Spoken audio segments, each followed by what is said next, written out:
Hey guys, welcome back to this channel. In this video I'll be showing you guys how you can add CapCut text to speech.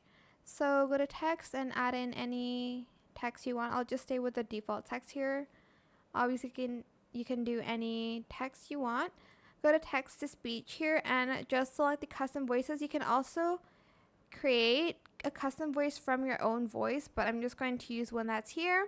So let's just select one, for instance, Sarah. You're using the text-to-speech feature. Select generate speech, and this is what it's going to sound like. Default text. And that is how you can use text to speech. You can obviously change it here. There's a lot of options. There's English, narration, Indonesian as well.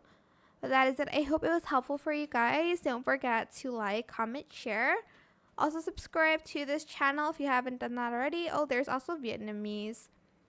If you found this video helpful, please click the thanks button as well. And if you have any more questions about this video, just leave it in the comment section down below. That is it. Thank you so much for watching. Bye.